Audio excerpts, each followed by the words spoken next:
Our text today is Proverbs 25:20. I'll be reading from the NIV. Like one who takes away a garment on a cold day, or like vinegar poured on a wound, is one who sings songs to a heavy heart. Don't be lighthearted around the brokenhearted. Pastors like to fix things. We like to fix people. But you can't fix someone's grief. You have to let it run its course. And preachers, we like to talk. Just find the right words to make the pain go away. But when someone is truly suffering, the best thing you can say is usually nothing at all. Fortunately, I've forgotten most of the well-intentioned, worthless, sometimes hurtful things that were said to me when I lost my husband, when I lost my child. What I remember clearly is that there was nothing anyone could say that meant anything at all to me during that dark night of my soul. I didn't want to be cheered up. I just needed someone willing to join me in that dark night. If you want to help someone who's suffering, you have to be willing to suffer with them. Don't be lighthearted around the brokenhearted.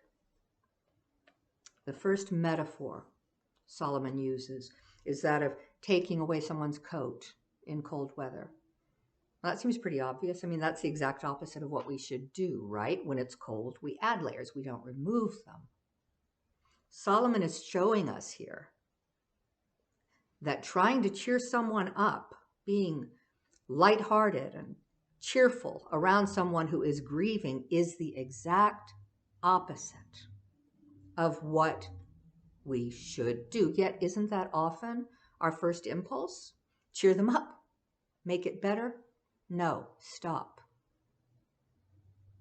That's the opposite of what you need to do. The second metaphor that he uses has a couple of textual variants. It can either mean pouring vinegar on soda, baking soda, or pouring vinegar on a wound. We'll take the first one first. Baking soda is very useful. Of course, it's a leavening agent we use in cooking, but you can also clean your house with it. You can clean out your microwave. It gets grout out of tiles.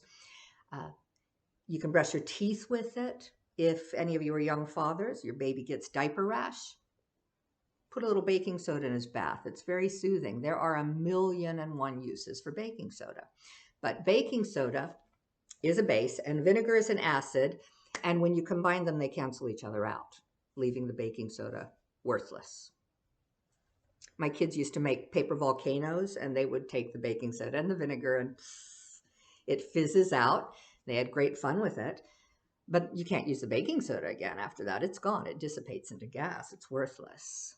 So trying to cheer someone up, singing songs to a brokenhearted person is useless. It's worthless.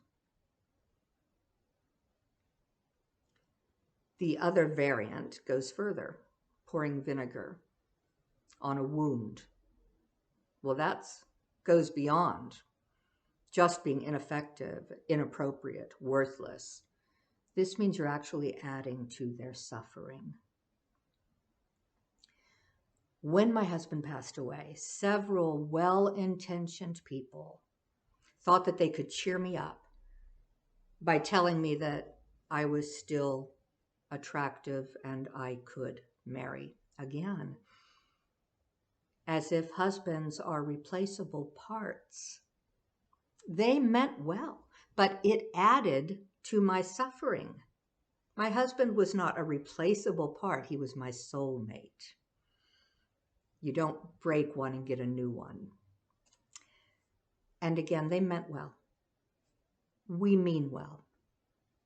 But the best thing to say when someone is grieving is usually nothing at all. Don't try to cheer them up. Proverbs 25:20 warns us not to be lighthearted around the brokenhearted.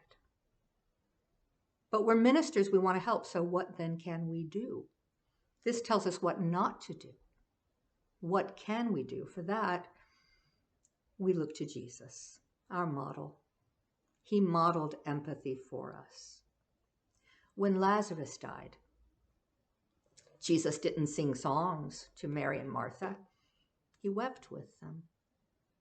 He entered into their suffering. That's what we have to do. It isn't easy, it isn't comfortable, but it's absolutely necessary, especially for pastors. You have to be willing to go there. And Jesus knew, think about this, he knew that he was going to turn around and raise Lazarus from the grave. But he still wept with Martha and Mary first. He entered into their suffering before relieving it. In Preaching with Cultural Intelligence, Matthew Kim points out that preachers are especially uncomfortable with lamentation, tend to be uncomfortable with lament, with grief. And this, he argues, is particularly true for men. Pastors want to fix things, and preachers want to talk. But the only way you can comfort someone in the throes of grief is to be willing to go down into that dark night and suffer with them. Kim puts it this way: don't tell someone in a storm that it's a sunny day. There will likely come a day when the clouds will part, but that is not today. It's not your job to pull them out of the storm. It's your job to get soaked with them.